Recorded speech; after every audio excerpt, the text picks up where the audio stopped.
كنتم خير أمة أخرجت للناس تأمرون بالمعروف وتنهون عن المنكر وتؤمنون بالله. Alhamdulillah, qui n'a jamais été provoqué, qui n'a jamais été jalousé, qui n'a jamais ressenti cette injustice, la méchanceté des gens, qui n'a jamais vécu cela parmi nous. Ça nous est toutes et tous au moins arrivé une fois dans notre vie, et bien sûr plus qu'une fois. Malheureusement aujourd'hui, la méchanceté, l'injustice, la jalousie, la calomnie, le mensonge s'est répandu à une allure folle jusqu'à ce que des personnes ne savent plus comment réagir. On me fait du mal, que dois-je faire? Répondre au mal par le mal? Me taire et supporter? Mais quelquefois ça ne fait qu'empirer le mal? Ou bien invoquer Allah subhanahu wa ta'ala, notre Seigneur, contre celui qui m'a fait du mal, ou en sa faveur? Que faire quand on veut me faire du mal? Que faire face à la méchanceté des gens? Eh bien à ce moment-là, il est important pour le croyant, pour le musulman, de revenir vers notre référence, Ar-Rahmatul Muhda, celui qui a su comment réagir de la manière qu'il faut, au moment qu'il faut. Alors que des gens ont agi avec méchanceté, avec injustice, ont voulu le tuer, l'ont dénigré, l'ont touché dans sa notoriété, dans son intégrité, dans son honneur, l'ont accusé injustement, l'ont calomnié, l'ont jalousé. Comment a-t-il réagi? لَقَدْ كَانَ لَكُمْ فِي رَسُولِ اللَّهِ أُسْوَةٌ حَسَنَةٌ. Notre Seigneur nous dit, vous avez certes dans le messager de Dieu un excellent exemple. Eh bien, revenons vers ce qu'a dit aussi notre Seigneur, tabaraka wa ta'ala, afin de nous informer comment on doit réagir face à ces injustices, face à ces méchancetés. Et aussi, ces versets coraniques nous permettront aussi d'éviter d'être ici du côté des méchants aussi. Parce que quelquefois, on a l'impression que les gens sont méchants autour de nous, nous veulent du mal, mais on oublie que nous aussi, on peut être les méchants. On peut être les injustices sans s'en rendre compte. Et c'est ce qui est le plus grave. C'est quand on commet une injustice, quand on commet un mal, et on ne se rend même pas compte de notre mal, de notre injustice, en pensant peut-être et en prétendant quelquefois malheureusement être sur le bien, et que c'est les gens en face de nous qui sont sur le mal. C'est un problème souvent d'ego. On a envie d'avoir raison. On n'accepte pas le fait de reconnaître nos torts et nos erreurs. Ayyuhal musalloun. Il faut savoir que exprimer sa méchanceté, sa colère, c'est assez facile. Et le fait de patienter, de contenir sa colère, de ne pas répondre au mal par le mal, plus que cela, de répondre au mal par ce qu'il y a de meilleur, par le bien, c'est quelque chose de très difficile. Et ça demande une force énorme.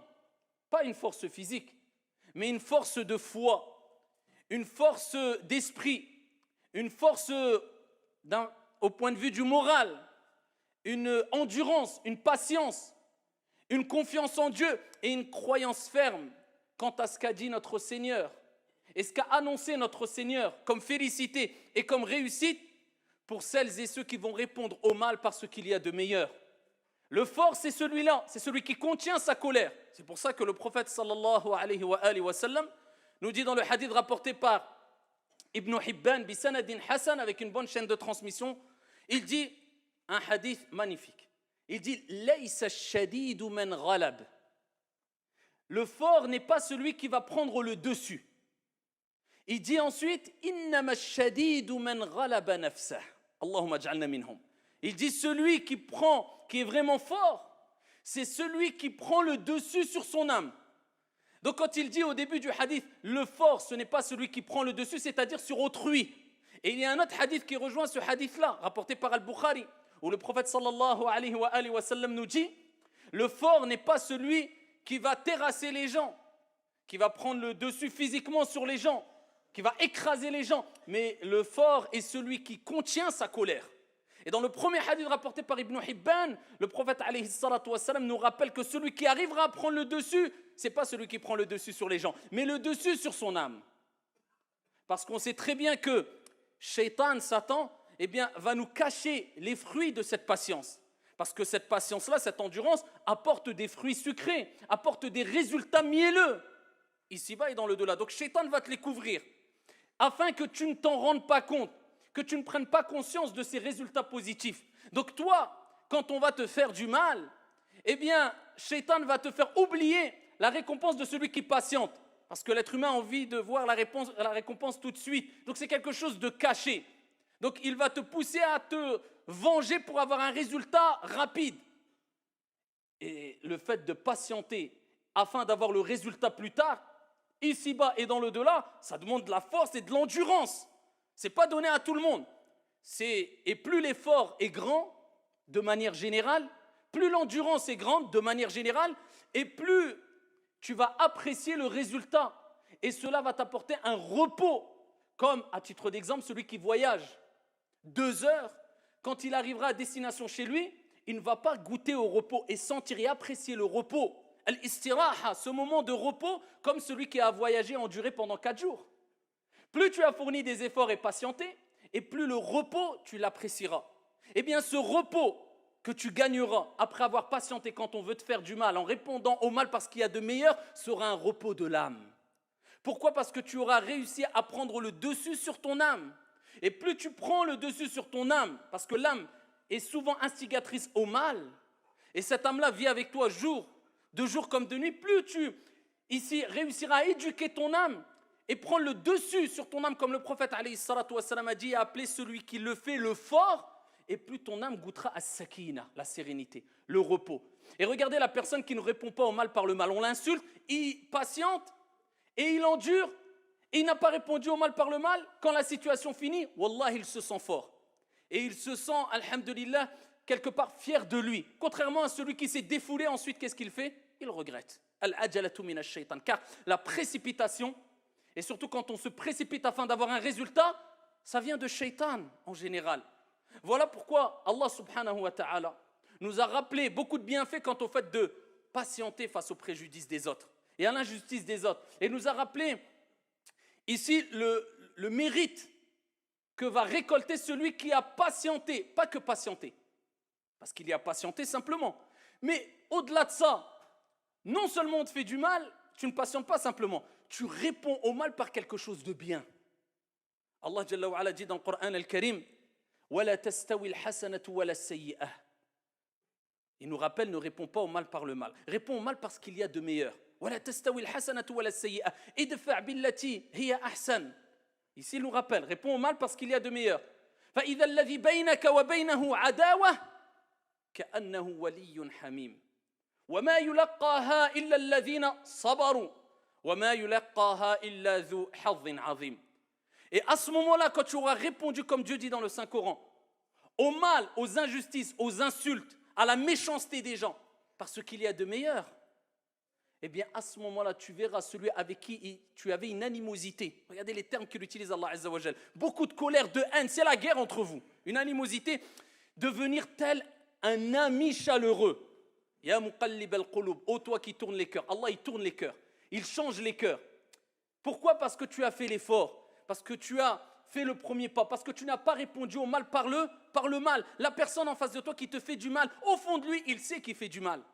Et tu vas l'éduquer en répondant au mal par le bien. Tu vas lui donner une grande leçon. Il va se dire, je lui fais du mal. Je sais pertinemment que c'est du mal. Il me répond par le bien. Tu vas lui faire encore plus mal que si tu répondais au mal par le mal. Allah dit, voilà, celui avec qui tu avais une animosité, devenir tel un ami chaleureux. Mais Dieu dit, mais qui atteindra ce niveau-là, atteindra ce degré-là? Ceux qui sont vraiment patients et endurants. Ce n'est pas donné à tout le monde. Hein? Ce n'est pas donné à tout le monde.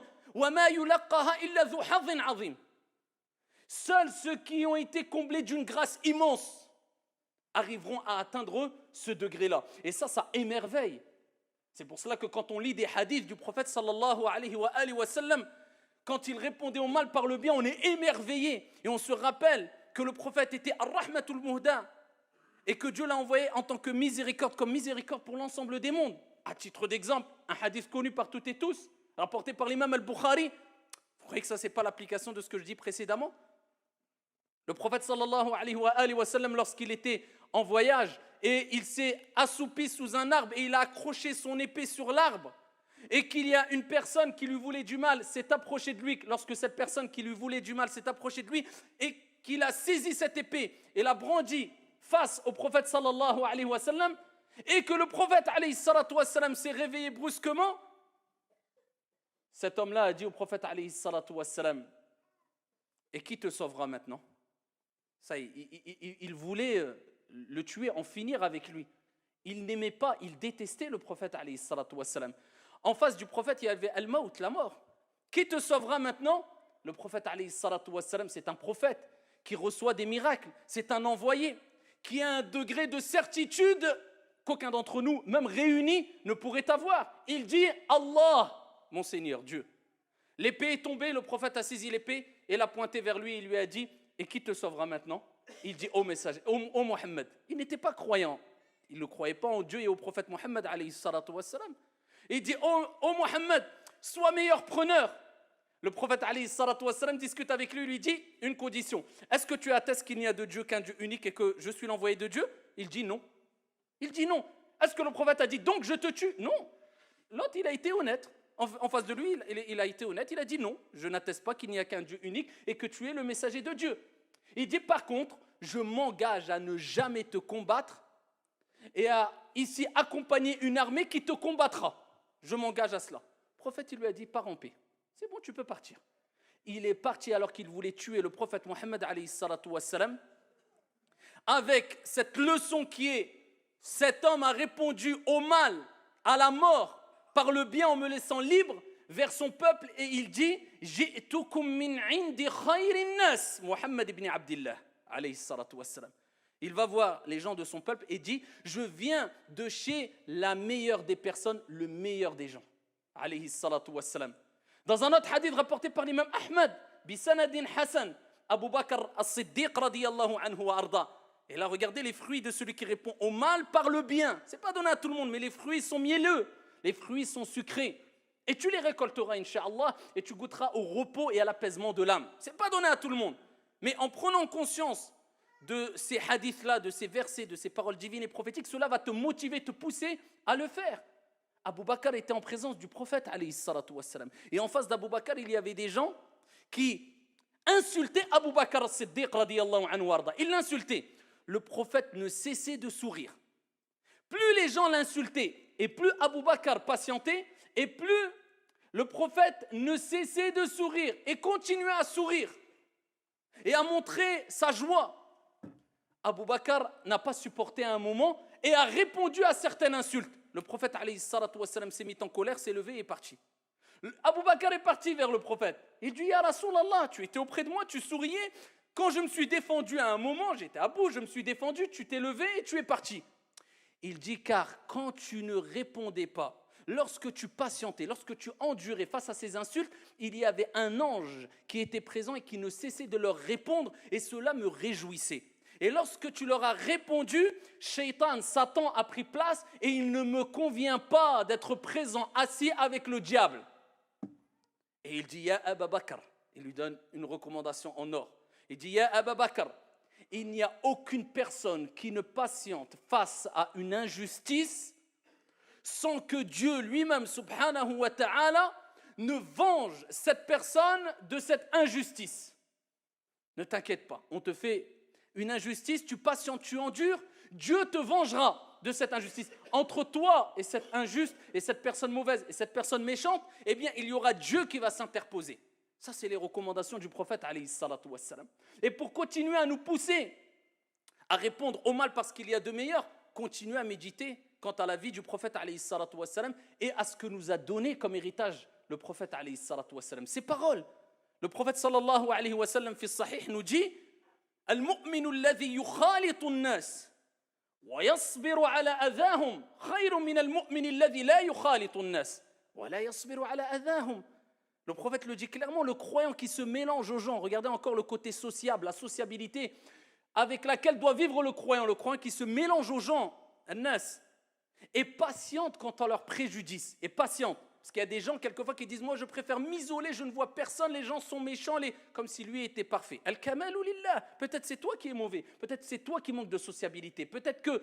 Et de toute manière, tu ne feras pas partie des meilleures personnes. Soit, quelquefois, il est meilleur de s'isoler. Et le prophète le faisait quelquefois. Mais ce n'est pas de s'isoler à tel point où on se coupe complètement de toute société et on s'éloigne de toute personne prétendant qu'eux sont mauvais, nous on est bons.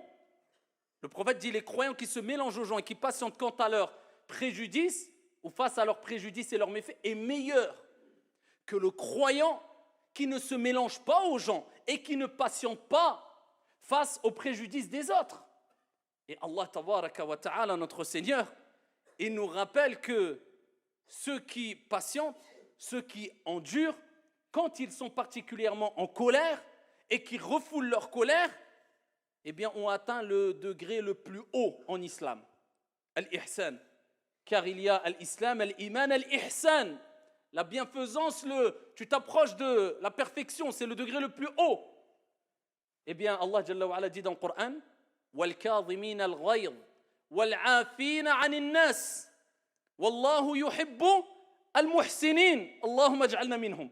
Il dit, et ceux qui refoulent leur colère, leur rage, tu es en colère, il contient sa colère, il la refoule. وَالْكَاظِمِينَ الْغَيْظِ وَالْعَافِينَ عَنِ النَّاسِ.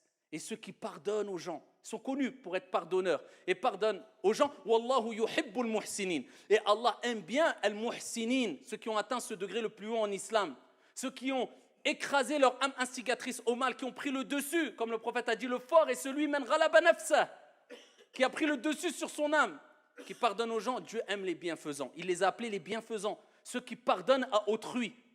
Et parmi les choses à retenir aussi pour éviter de répondre au mal par le bien, pour éviter de répondre au mal par le mal, eh bien, il est important d'éviter de rentrer dans des sujets, dans des domaines, dans des polémiques qui te pousseront à être en colère et peut-être tu vas ne pas réussir à contenir ta colère et rater l'épreuve. C'est pour cela qu'une recommandation que nous a donnée le prophète alayhi salatu wassalam, qui doit être prise en considération de jour comme de nuit par toutes et tous, c'est le hadith rapporté par Abu Daoud, bisanadin sahih, où le prophète sallallahu alayhi wa sallam nous dit, et c'est comme si il nous rappelait, mieux vaut prévenir que guérir.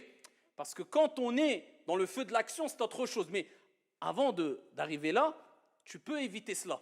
Les conflits, les querelles, les disputes, il dit celui qui délaisse la polémique.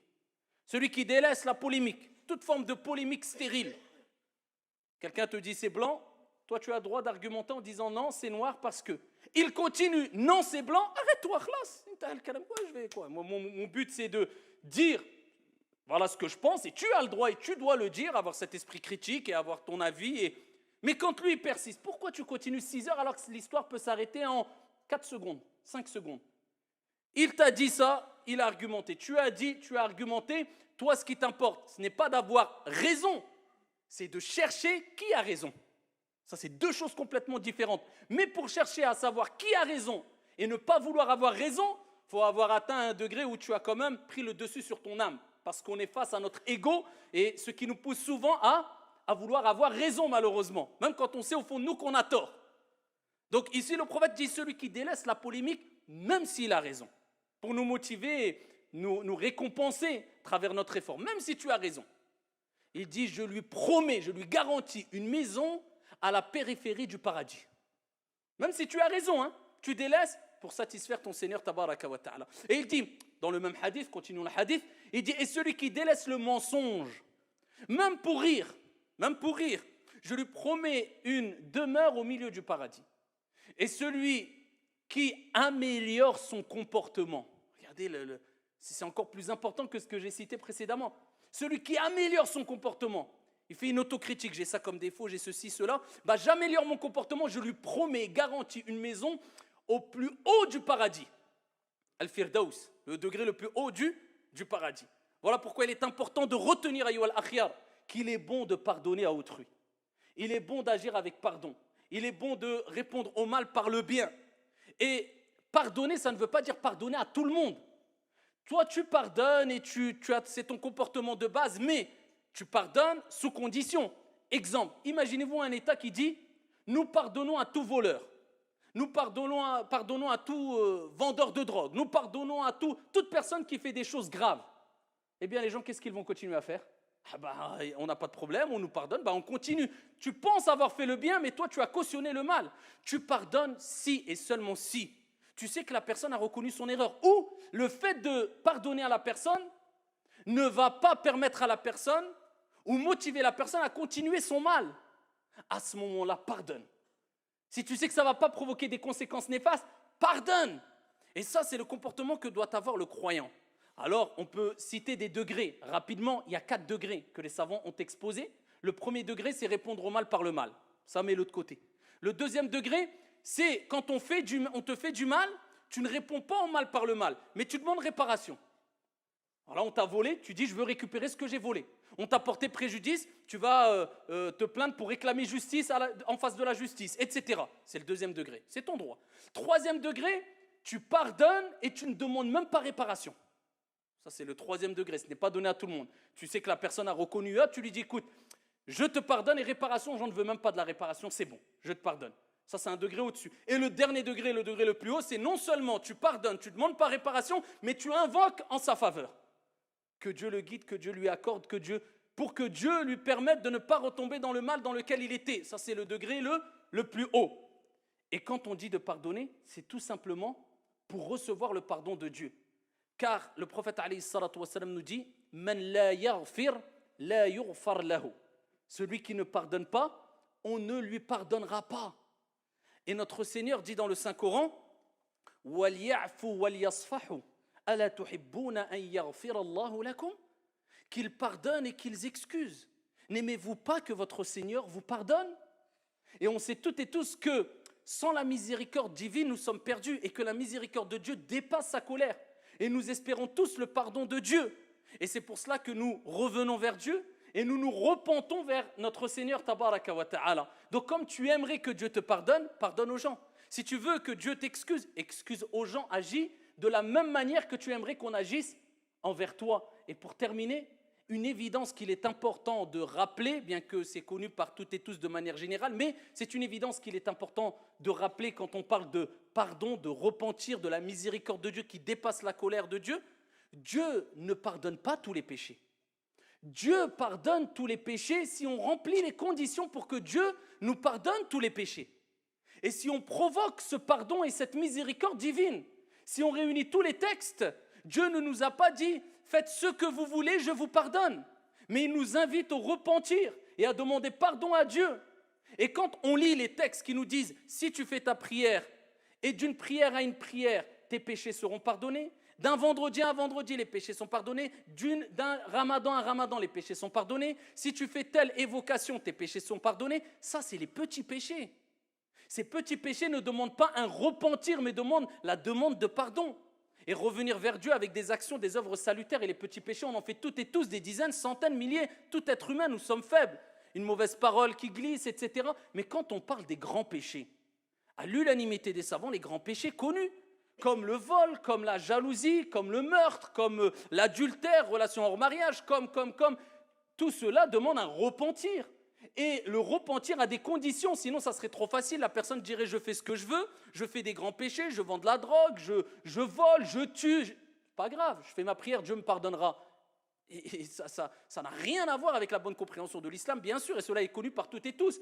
Un grand péché demande un repentir, et les conditions du repentir, c'est quoi? Al-ikhlas, la sincérité. Première condition, je ne le fais pas pour que les gens disent « Wa, masha'Allah, al-akh, urti, akhi ». Tu es musulman maintenant, parce que c'est quelquefois un effet de mode aujourd'hui. Comportement ne suit pas du tout l'apparence, illa man rahimallah. Sincère pour Dieu, pas pour un effet de mode.